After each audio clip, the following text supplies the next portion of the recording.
Jemaat yang dikasihi Tuhan, kita akan memulai ibadah kita pada hari Minggu ini. Saya mengundang sidang jemaat untuk bangkit berdiri.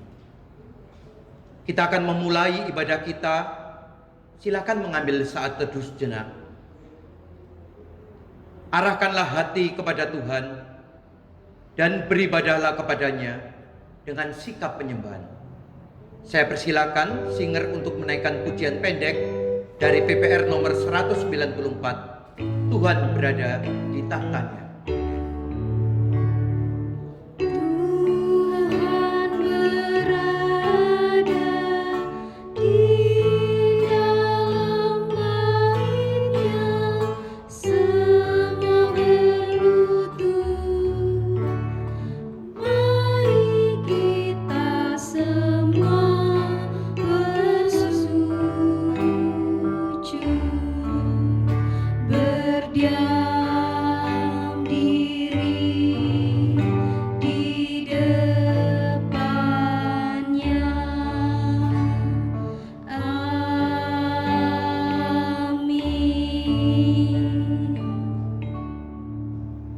Kami berkumpul dan berhimpun karena kami meyakini bahwa pertolongan kami adalah dalam Tuhan yang menjadikan langit dan bumi, yang tetap setia untuk selama-lamanya dan tidak meninggalkan perbuatan tangannya.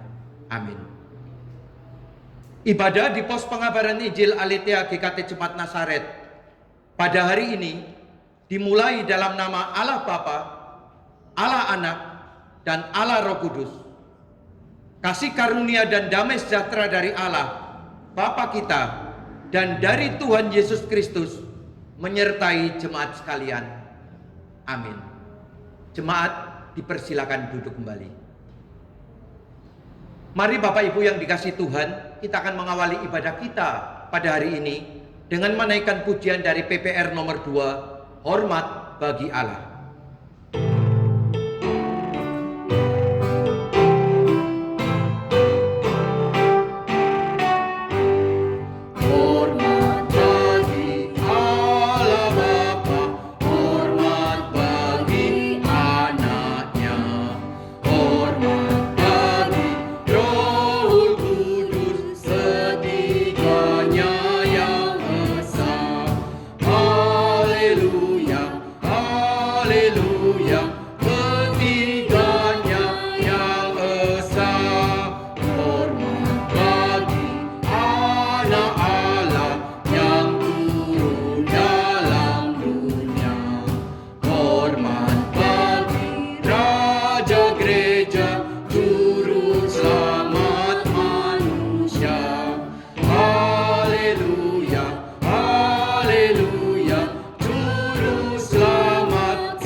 Memang selayaknya puji dan hormat hanya kita naikkan kepada Allah saja. Allah Tritunggal yang kita kenal dalam Bapa, Putra, dan Roh Kudus.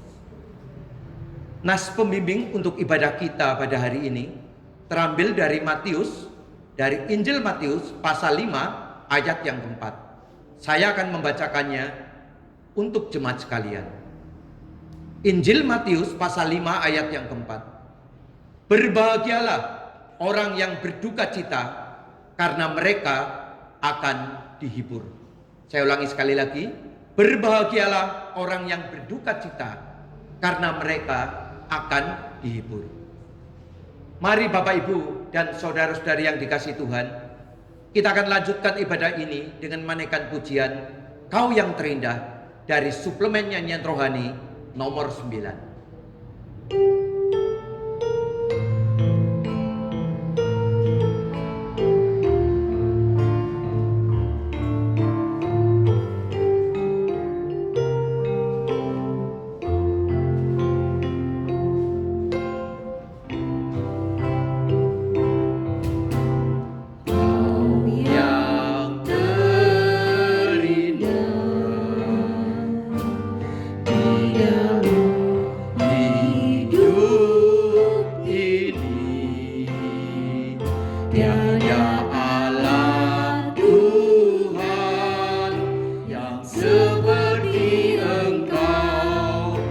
besar perkasa, penuh kemuliaan. Kau yang termanis di dalam hidup ini, ku cinta kau lebih dari segalanya. Besar kasih setiamu kepadaku, ku sembah kau ya Allahku. Ku tinggikan namamu selalu, tiada lutut tak berkelut, menyembah Yesus Tuhan Rajaku. Ku sembah kau ya Allahku. Ku tinggikan namamu selalu, semua lidah dan mengaku, Engkaulah Yesus Tuhan Rajaku. Engkaulah Yesus Tuhan Rajaku. Jemaat yang dikasihi Tuhan, sebelum kita melanjutkan ibadah kita hari ini, mari kita datang ke hadirat Tuhan yang kudus. Kita akui semua dosa yang kita lakukan sepanjang minggu ini. Semua pikiran, perkataan, maupun yang sudah terlahir dalam perbuatan, yang semuanya mendukakan hati Tuhan, kita beritahukan kepadanya. Kita akui di hadapannya secara pribadi dan senyap.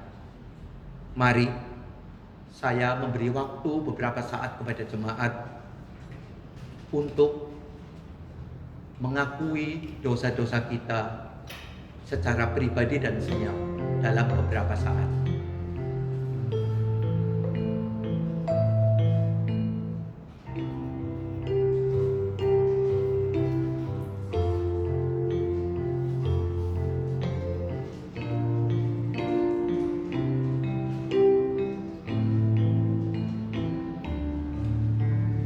Tuhan, Allah yang kudus, Allah yang kami kenal dalam nama Kristus Yesus, pada hari ini kembali kami datang ke hadirat-Mu yang kudus.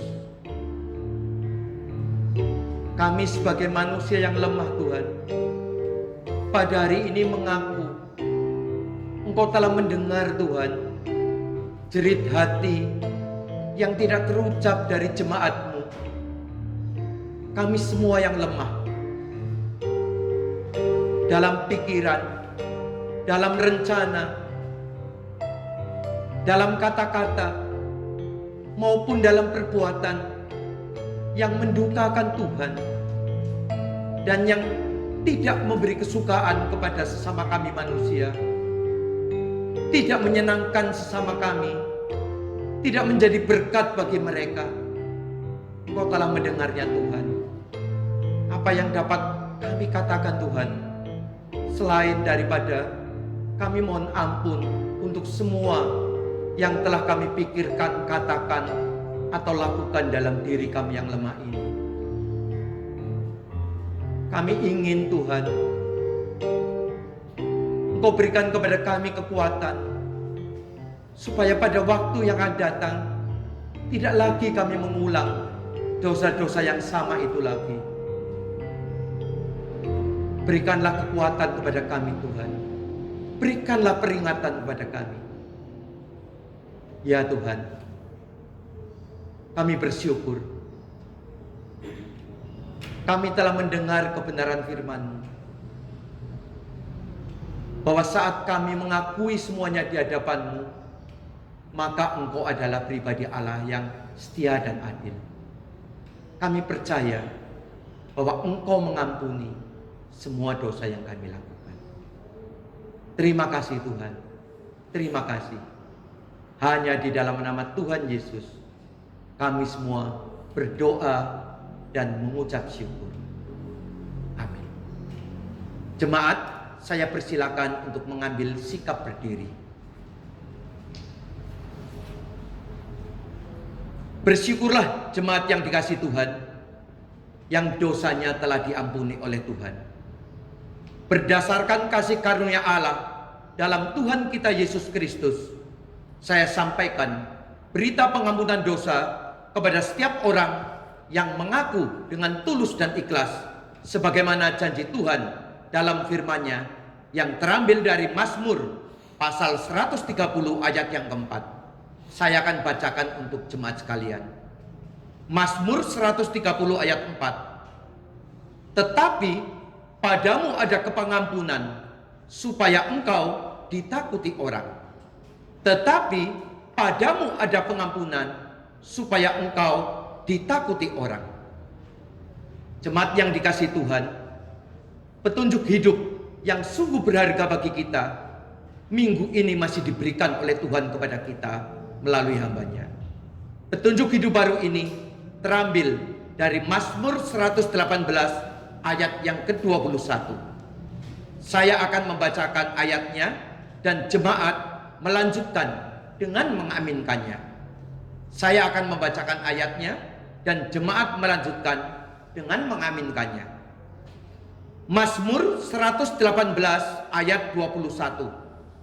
Aku bersyukur kepadamu, sebab engkau telah menjawab aku dan telah menjadi keselamatanku. Silakan jemaat sekalian duduk. Mari jemaat yang dikasihi Tuhan, Bapak, Ibu, dan saudara-saudari, kita akan melanjutkan ibadah kita pada pagi hari ini dalam suasana yang sulit seperti hari-hari ini, ketika kita semua menerima dampak yang hampir semua tidak menyenangkan, mempersulit irama hidup kita sehari-hari. Kita diingatkan melalui pujian ini bahwa ada penolong yang senantiasa dapat kita dekati, kita dapat tinggal bersamanya. Penolong kita itu adalah Tuhan Yesus Kristus, Allah dan Tuhan kita yang sejati. Mari kita akan naikkan pujian dari PPR nomor 358, Tinggal Sertaku.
mengundang sidang jemaat untuk bangkit berdiri.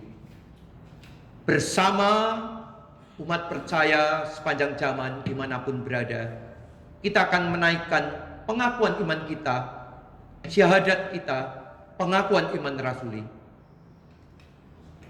Mari kita baca bersama dengan tegas tapi perlahan sambil sungguh menghayati setiap kata dan kalimat di dalamnya. Pengakuan iman rasuli.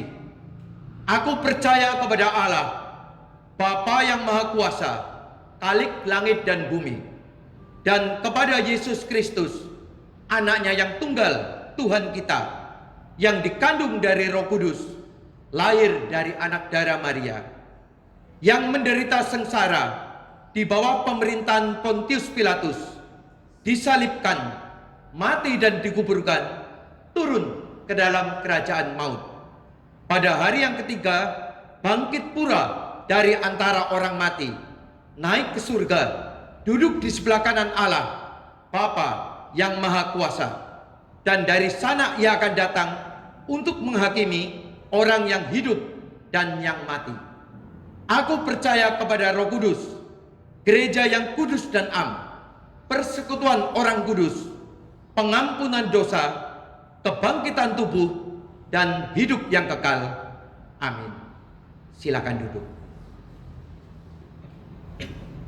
Kita akan berdoa untuk beberapa doa syafaat kita pada pagi hari ini. Saya akan memimpin doa syafaat kita pada pagi hari ini. Yang pertama, kita akan berdoa untuk gereja Tuhan, secara khusus GKT Nazaret dan pos pembinaan iman Aletheia ini. Untuk jemaatnya, untuk kerinduan jemaat dalam terus ambil bagian dalam ibadah setiap minggu, dalam ibadah yang sejati sehari-hari. Kita akan berdoa supaya kiranya Tuhan menyertai setiap jemaat GKT Nazaret dan pos pembinaan iman Aletheia ini. Yang kedua, kita berdoa untuk situasi pandemi COVID di Indonesia ini, secara khusus di Jawa Timur dan Surabaya, yang belum juga selesai dan keadaannya belum membaik. Kita serahkan kepada Tuhan. Tuhan tolong pemerintahan, tenaga medis, rumah sakit, termasuk kedisiplinan masyarakat. Yang ketiga, kita akan berdoa untuk bangsa dan negara kita, untuk seluruh rakyat Indonesia. Kita tahu, kita sadar, bahkan sebagian daripada kita tidak terlepas dari kesulitan karena pandemi ini. Nyata-nyata telah mempengaruhi perekonomian nasional, bahkan sampai kepada kalangan keluarga-keluarga menengah ke bawah pun semua terkena dampak ini. Mari kita mohon, tolong Tuhan, pulihkan bangsa kita Indonesia dari suasana semacam ini. Saya akan berdoa membuka suara, tetapi saya minta saudara-saudari sekalian, Bapak, Ibu, dan jemaat boleh membuka suara untuk menaikkan doa syafaat pada pokok-pokok doa tadi. Mari kita berdoa. Tuhan, Bapa kami, Allah yang kami kenal dalam nama Kristus Yesus. Tuhan, kembali kami datang pada pagi hari ini. Tuhan, kami menyerahkan kepada Engkau untuk gerejamu, GKT Jemaat Nazaret dan pos pembinaan iman Aletheia ini. Tuhan, kami mau menyerahkan untuk hidup satu demi satu jemaatmu. Dalam hidup kami beribadah setiap minggunya, segala kesulitan yang kami hadapi dalam beribadah secara online atau daring ini, Tuhan tetap tolong supaya kami dapat bersekutu satu dengan lainnya, supaya kami dapat tetap menyembah Engkau sebagai Allah yang tidak terbatas oleh ruang dan waktu. Ajar kepada kami Tuhan, supaya khidmat kami dalam beribadah ini tetap sama seperti masa-masa yang lalu Tuhan, ketika kami dapat bersama-sama berkumpul di rumah-Mu. Tuhan, kami menyerahkan kepada Engkau Tuhan, untuk suasana pandemi ini. Kami mau menyerahkan kepada Engkau secara khusus untuk Surabaya dan Jawa Timur, di mana keadaan belum membaik Tuhan. Maka kami mau menyerahkan kepada Engkau Tolonglah pemerintahan yang mengatur semuanya Tuhan. Kami juga mau menyerahkan untuk tenaga medis, untuk rumah sakit, untuk para dokter. Cukupkanlah kekuatan mereka Tuhan dalam menolong sesamanya. Tuhan beri kekuatan tambahan kepada mereka. Kami juga mau menyerahkan kepada Engkau Tuhan, untuk masyarakat kami sendiri dalam suasana new normal ini Tuhan. Ketika banyak orang mengkhawatirkan tertularnya pandemi ini, tapi kami juga dengan jelas melihat bahwa banyak orang tidak merasa khawatir Tuhan. Maka Tuhan yang sadarkan mereka. Tuhan tolong mereka Tuhan, supaya kiranya mereka dapat tertib dalam hidup dalam keadaan normal yang baru ini. Baik dalam pemakaian masker, dalam mencuci tangan, dalam menjaga jarak satu dengan yang lain. Berikanlah kami disiplin yang lebih Tuhan. Akhirnya Tuhan, kami mau menyerahkan bangsa dan negara kami Indonesia. Kami tahu Tuhan bahwa pandemi yang telah berjalan 4 bulan lebih ini nyata-nyata telah mempengaruhi situasi perekonomian bangsa dan negara kami.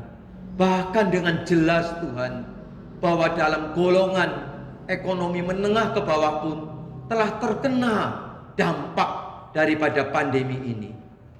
Mereka yang bekerja dalam berbagai bidang, mereka yang mungkin memiliki toko-toko yang kecil, mereka yang bekerja dalam jasa pengiriman barang, mereka yang bekerja melayani dalam pendidikan, tidak ada yang terkecuali terkena masalah ini Tuhan.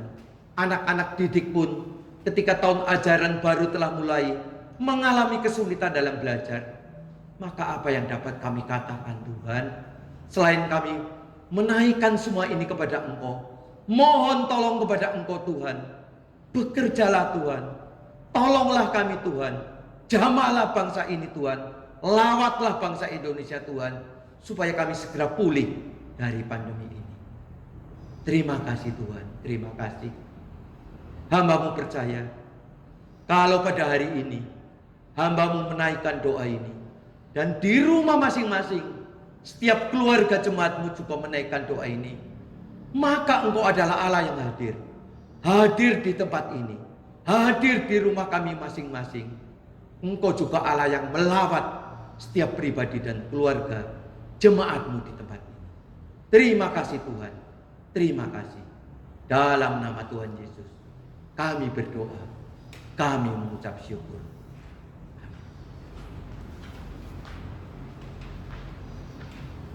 Mari Bapak Ibu yang dikasihi Tuhan, saudara-saudari remaja juga,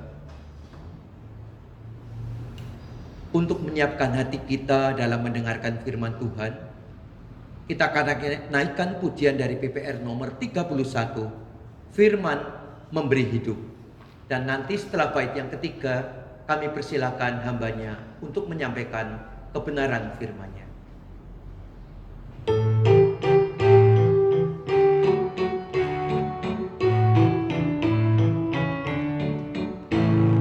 Kitab suci firman Tuhan menyaksikan Kristus.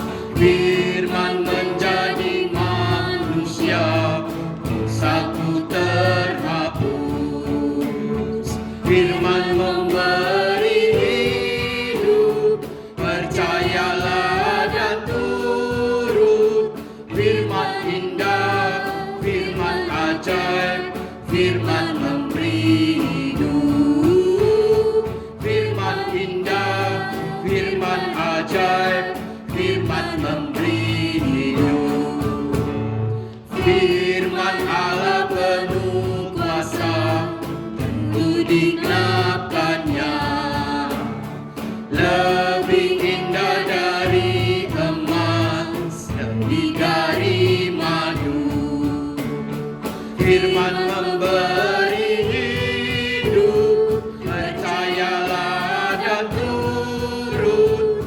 Firman indah, firman ajaib, firman memberi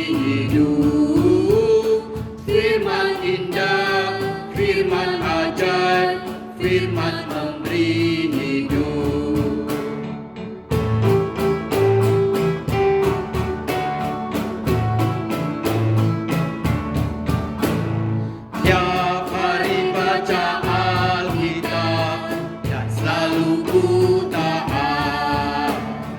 Dipimpin roh kebenaran, lebih kenal Tuhan. Firman memberi hidup, percayalah dan turut. Firman indah, firman ajaib, firman memberi hidup. Firman indah, firman ajaib, firman memberi hidup. Waktu dan tempat saya persilahkan kepada hambanya.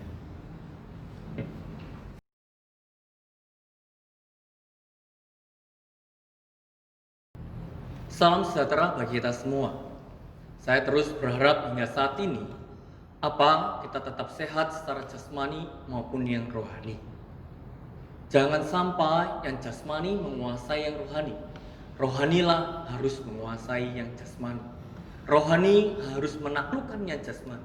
Di tengah-tengah kondisi pandemi COVID-19, di tengah-tengah kesulitan hidup kita, jangan sampai iman kita luntur, jangan sampai kehidupan rohani kita pudar, iman kita turun. Tetapi justru di tengah-tengah kondisi ini, hidup kita semakin berharap, semakin bersandar kepada Tuhan. Mari sebelumnya kita berdoa. Mari kita berdoa. Tuhan, terima kasih pada hari ini. Jika Engkau memberikan kesempatan kepada kami untuk boleh belajar akan firman Tuhan. Firman-Mu biarlah berbicara dalam diri kami, pribadi lepas pribadi. Buatlah kami mengerti, kuatkan kami untuk melakukannya, supaya hidup kami boleh mengalami pembaruan di dalam Kristus. Tuhan, tolonglah hamba-Mu juga yang akan menyampaikan firman Tuhan, supaya menjadi alat kebenaran. Di dalam nama Yesus, Sang Firman yang hidup, kami telah berdoa. Amin.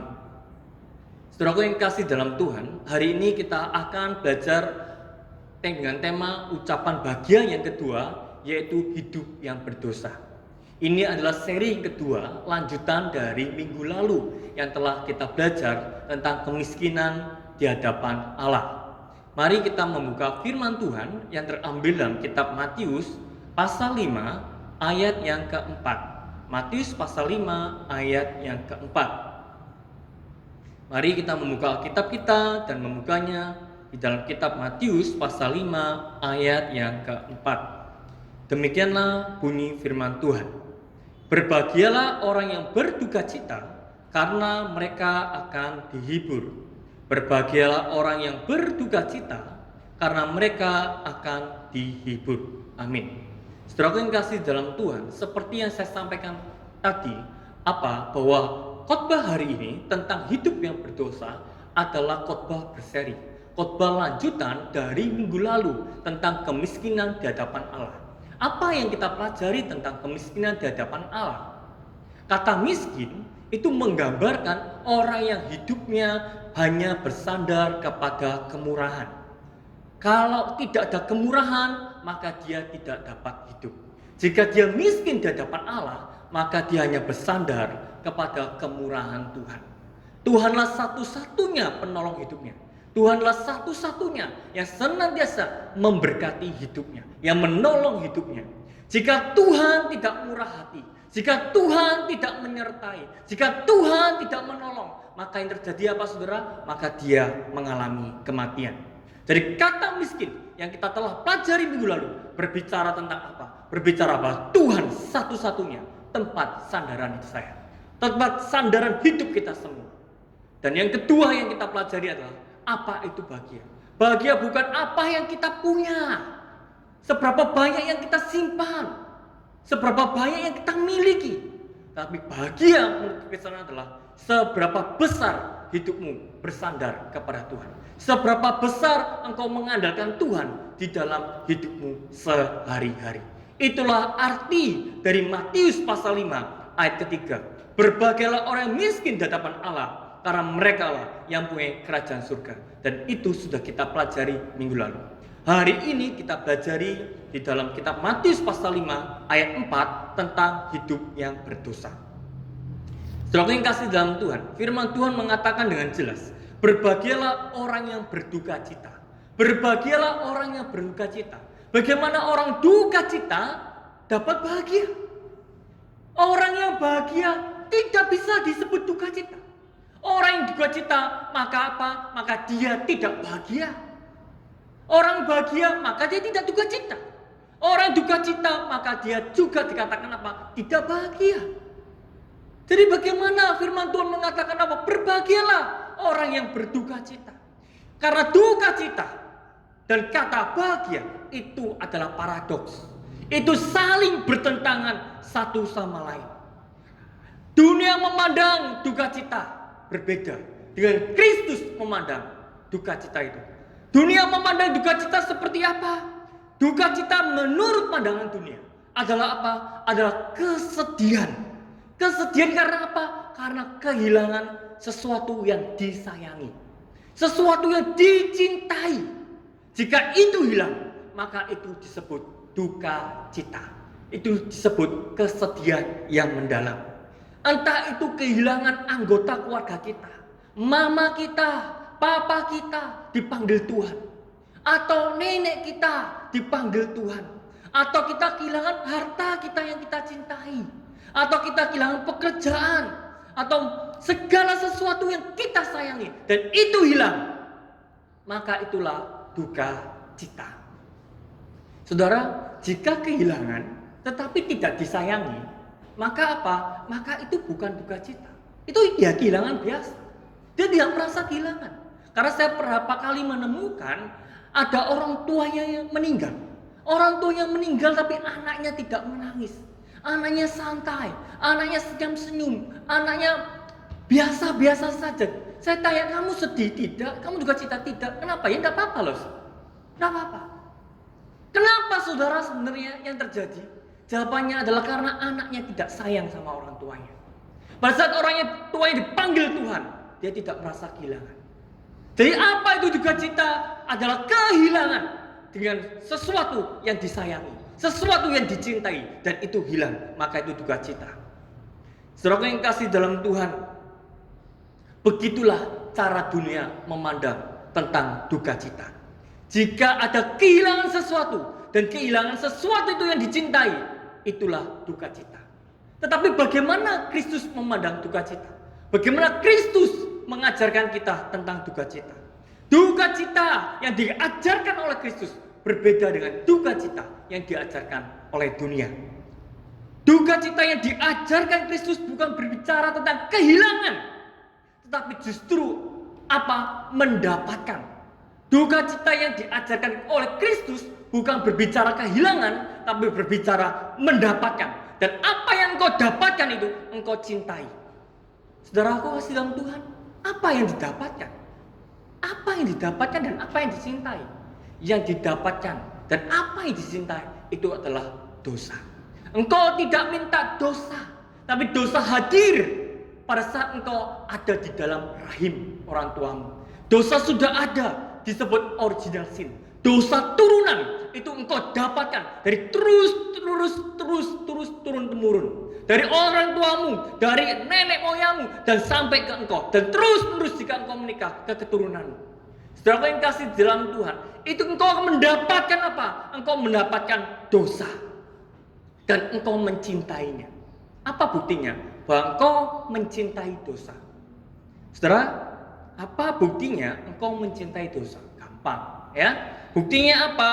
Engkau tidak mau melepaskan dosa. Betul kan? Engkau tidak mau melepaskan dosa. Sesuatu yang tidak mau engkau lepaskan, itu berarti engkau mencintai. Engkau mencintai, engkau memegang erat. Engkau tahu itu salah? Ya. Engkau tahu itu berdosa? Ya. Engkau tahu itu tidak benar? Ya. Tetapi apakah engkau melepaskan? Tidak. Saya terus-menerus memeliharanya. Saya terus-menerus menghidupinya. Saya senang di dalamnya. Saya menikmatinya. Bukan karena kita tidak tahu dosa, tetapi dosa menawarkan kenikmatan sedemikian rupa sehingga engkau terikat di dalamnya. Saya mau katakan bahwa dosa itu mempunyai daya ikat yang luar biasa.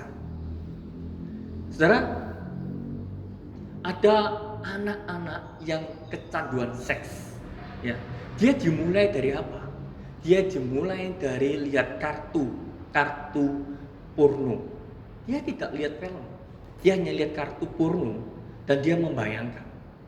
Setelah terus dia membayangkan, dia ingin lebih. Apa itu? Dia akhirnya nonton film porno. Dia melihat adegan-adegan yang tidak baik, adegan-adegan yang tidak layak itu. Saudara, setelah dia mendapatkan film porno itu dan dia lihat apa yang terjadi, dia terbuahkan sesuatu, yaitu apa? Dia hidup di dalam seks bebas.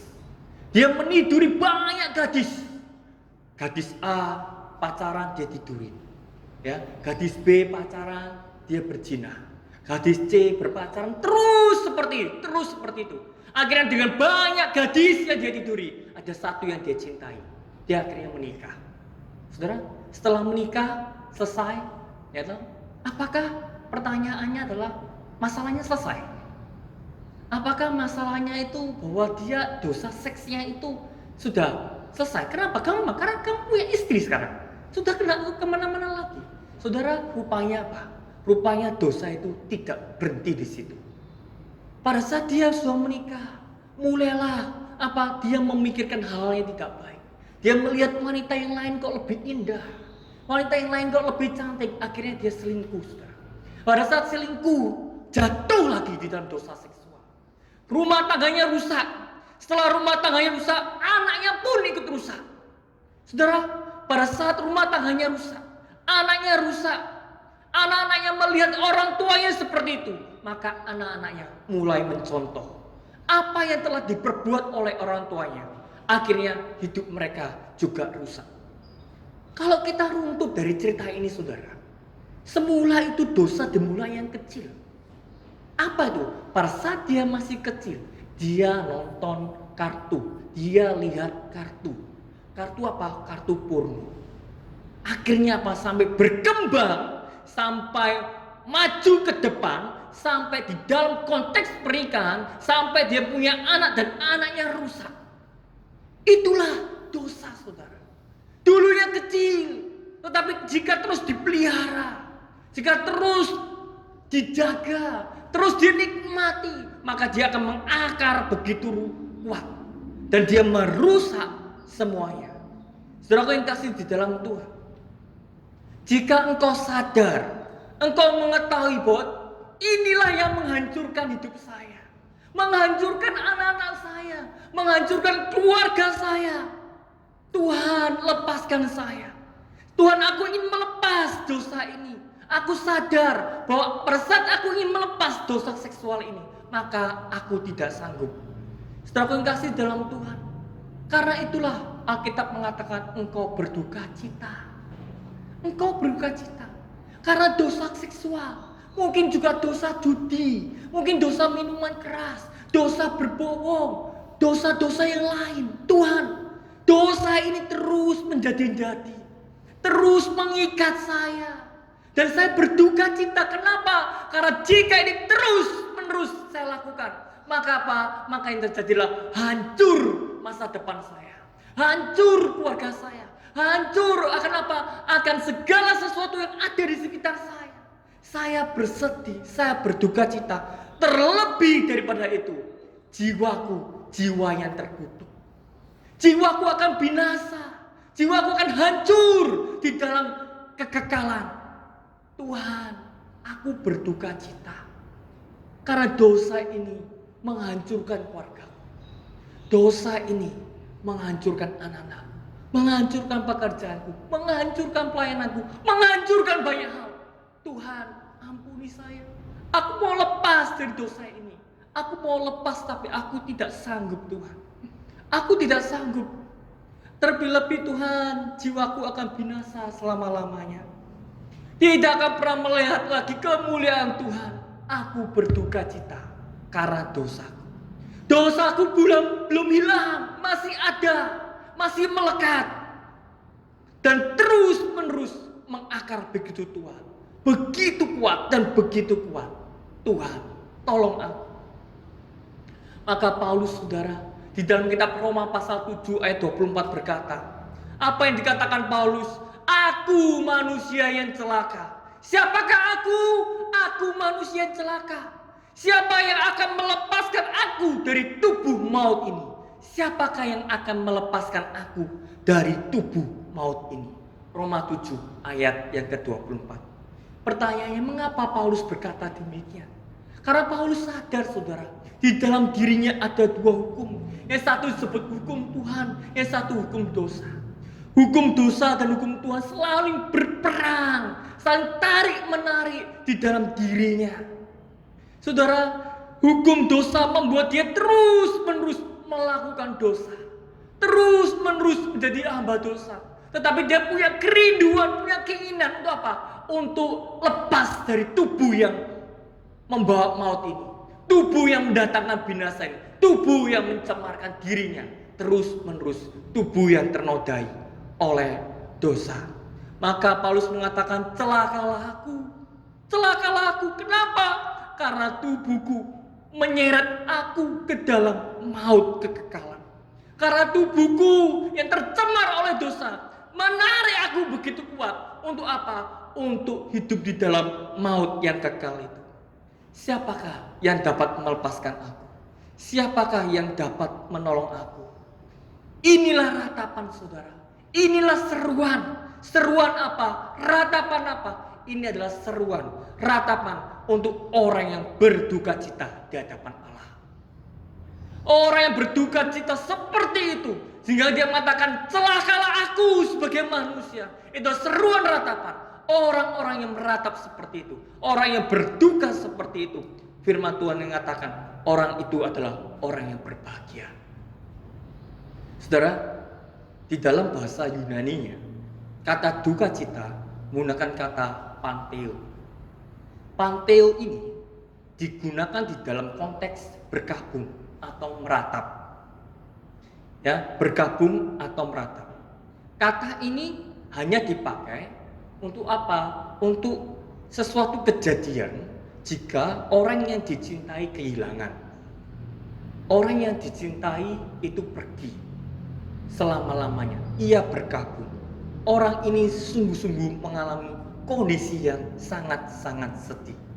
Maka ada pepatah mengatakan, engkau ingin lihat orang bahagia? Engkau ingin orang lihat bahagia? Lihat orang yang menikah. Atau lihat orang yang punya anak, baru melahirkan. Lihat wajahnya. Itulah orang bahagia.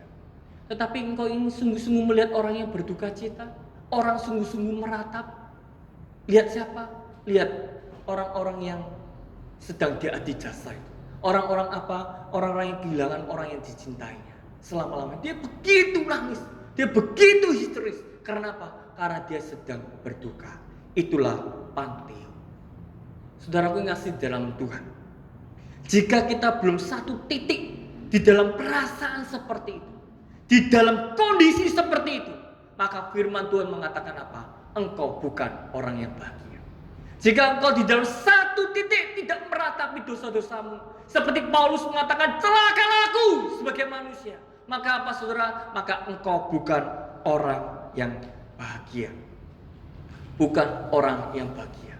Di dalam Katekismus Westminster dengan jelas mengatakan, apa itu pertobatan sejati? Apa itu pertobatan yang sejati?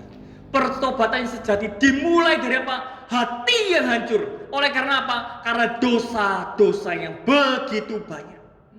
Dimulai dari apa? Hati yang hancur, hati yang bergabung, hati yang panteo, yang meratap. Kenapa? Terhadap dosa-dosa yang begitu banyak. Sehingga apa? Sehingga tubuh yang tercemar oleh dosa ini menyeretnya untuk masuk ke neraka. Saudara yang kasih dalam Tuhan, jika kita merasakan satu titik kondisi seperti itu, aku berkabung Tuhan, aku manusia yang celaka, mencelakakan keluargaku, ya, mencelakakan pekerjaanku, ya, mencelakakan diriku, ya, mencelakakan apa umat Tuhan, ya, karena dosa ini dosa yang saya pelihara. Tuhan, terlebih-lebih celakalah jiwaku, celakalah jiwaku. Maka Tuhan mengatakan, engkau jika berduka cita seperti itu, engkau orang yang bahagia. Kenapa orang seperti itu disebut bahagia? Karena firman Tuhan mengatakan karena ada penghiburan. Penghiburan semacam apa Tuhan? Penghiburan semacam apa? Firman Tuhan mengatakan apa? Penghiburan ini semacam janji pengampunan yang Tuhan berikan. Firman Tuhan dengan jelas di dalam kitab Yohanes 1 Yohanes 1 ayat 9 berkata apa? Berkata, Tuhan itu adil dan setia. Jika engkau mengakui dosa-dosamu, Ia akan memberikan engkau pengampunan. Engkau akan diberikan pengampunan dan pelepasan. Saudara yang kasih dalam Tuhan, itulah penghiburan bagi kita. Kenapa? Karena saya tahu saya tidak sanggup. Karena saya tahu bahwa saya tidak mampu lepas dari dosa ini. Tetapi karena pertolongan Tuhan, Tuhan mengampuni saya, menolong saya, maka saya mampu lepas dari dosa ini. Karena apa? Karena nama Tuhan. Saudara yang kasih dalam Tuhan, ini adalah kebahagiaan sejati. Kenapa kebahagiaan sejati? Karena apa? Karena penghiburan yang diberikan oleh Tuhan bersifat pasti dan kekal.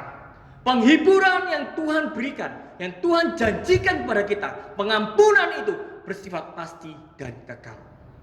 Saudara yang kasih dalam Tuhan, sebagai contoh, ya, jika seandainya hari ini kita mendapatkan undian, ya, kita telepon, kita mendapatkan undian, ya, halo Pak, ya, kenapa? Apakah ini betul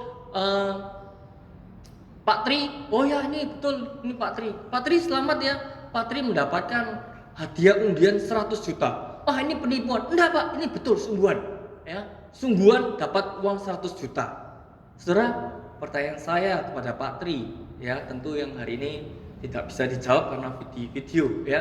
Pasti saya yakin Pak Tri akan apa? Bahagia. Betul ya? Dia akan bahagia. Pertanyaan saya, berapa lama Pak Tri akan bahagia? Berapa lama? 5 bulan? 1 tahun?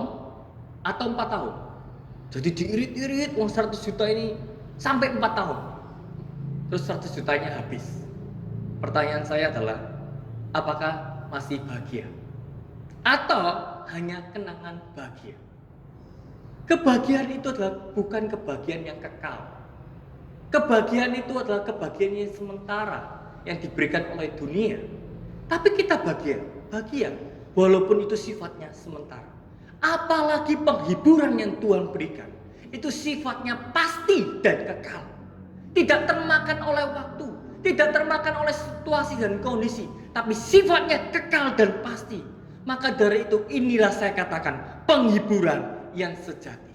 Pengampunan dari Tuhan adalah penghiburan yang sejati. Maka Tuhan mengatakan orang yang berduka cita terhadap keberadaan dirinya, bahwa dia adalah manusia yang celaka.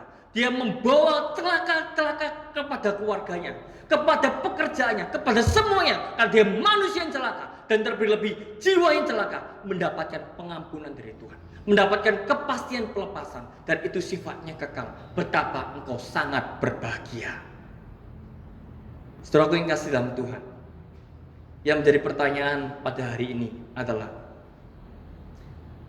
apakah kita sungguh-sungguh menjadi orang yang berduka karena dosa-dosa kita? Dosa-dosa yang telah menyeret kita perlahan-perlahan menjauh daripada Tuhan. Dan akhirnya apa? Akhirnya dia menyeret tubuh kita bersama dengan jiwa untuk masuk ke dalam neraka. Apakah kita sungguh-sungguh berduka cita? Tuhan, aku berduka cita terhadap ini. Karena masih ada, masih melekat, bahkan menjadi-jadi. Ini akan merusak semuanya, termasuk merusak jiwa saya. Tuhan, bereskan dosa saya. Tuhan, bersihkan dosa saya. Tuhan, aku sedih lihat diriku seperti ini. Aku orang yang celaka. Aku orang yang betul-betul membuat orang terkutuk dan hidupku pun terkutuk. Tuhan, ampuni saya.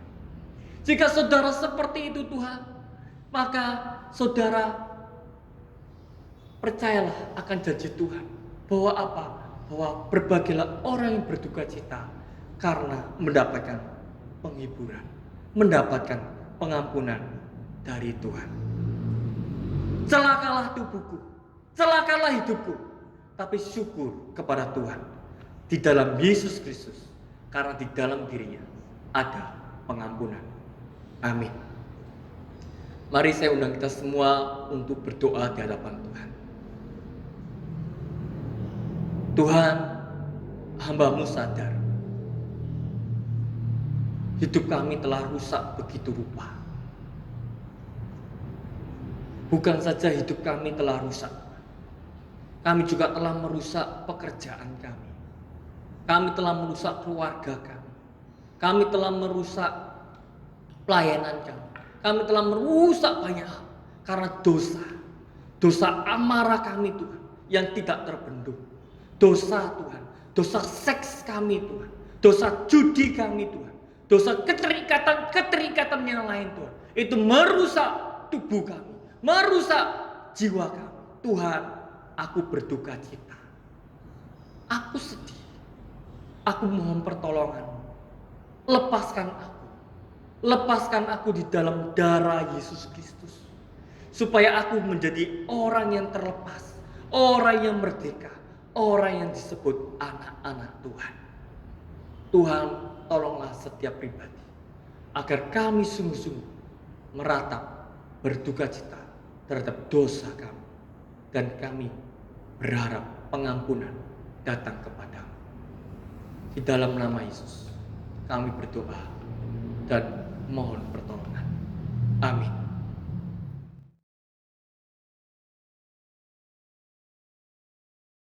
Terima kasih kepada hambanya yang telah menyampaikan kebenaran firman-Nya. Mari jemaat yang dikasihi Tuhan, kita akan masuk dalam persembahan. Kita akan naikkan pujian dari PPR nomor 201, Sembahkanlah yang ada.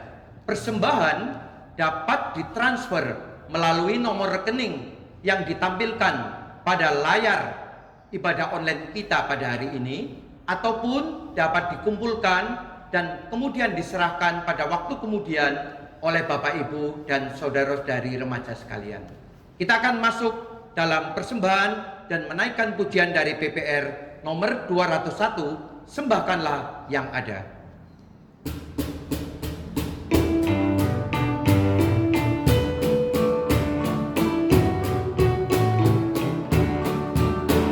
Ada yang sembahkan harta atau pengetahuannya, ada yang sembahkan mulia atau kekuatannya. Ku sembahkan kasihku pada Yesus Tuhanku. Kalau tak punya sesuatu,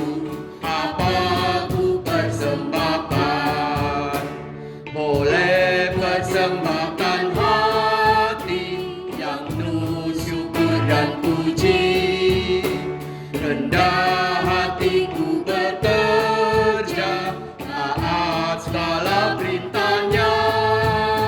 Inilah yang terindah, semua ku persembahkan sebagai ucapan syukur untuk balas kasih-Nya.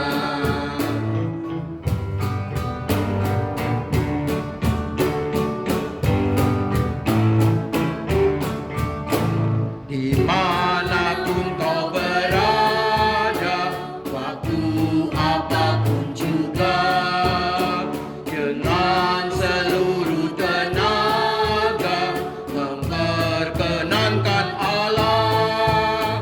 Inilah yang terindah, pada Tuhan sembahlah. Persembahan demikian tentu diterimanya.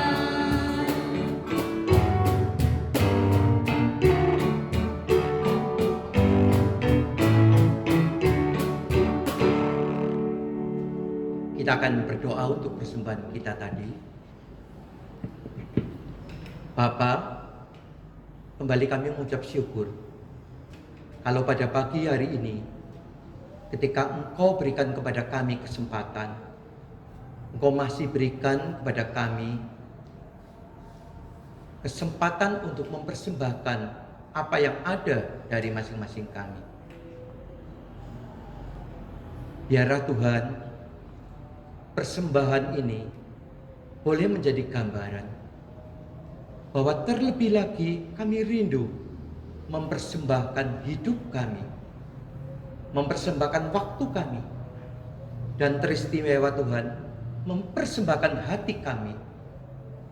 Melalui pujian tadi kami diingatkan bahwa itulah yang akan berkenan kepada Engkau. Jadi berkatilah Tuhan persembahan ini. Pakailah anak-anak-Mu, bendahara, dalam mengelola persembahan ini demi pekerjaan-Mu di gereja-Mu. Terima kasih Tuhan, terima kasih.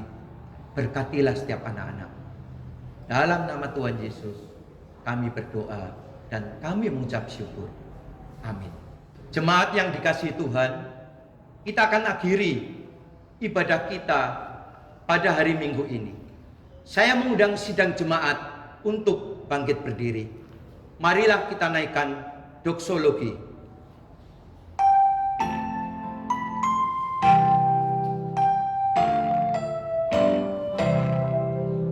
Puji Allah, Bapa, Putra, puji Allah, Rohul Kudus, ketiganya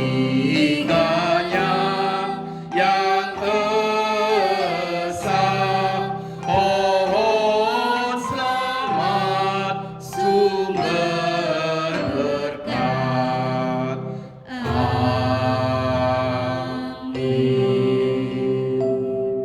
Untuk doa berkat, saya meminta dengan hormat Pendeta Hari Purwosusilo berkenan untuk menaikkannya.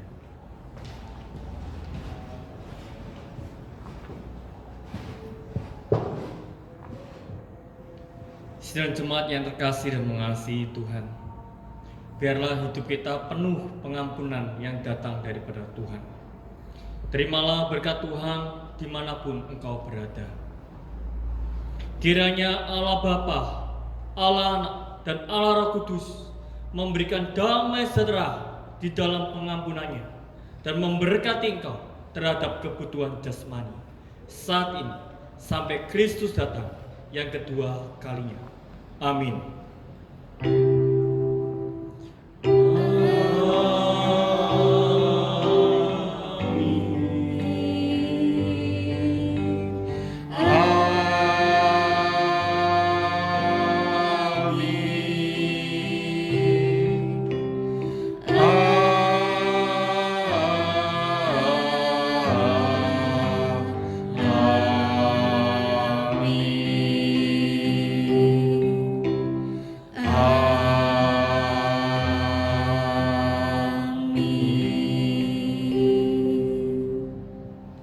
Silakan duduk, silakan mengambil saat teduh. Tuhan Yesus memberkati kita semua.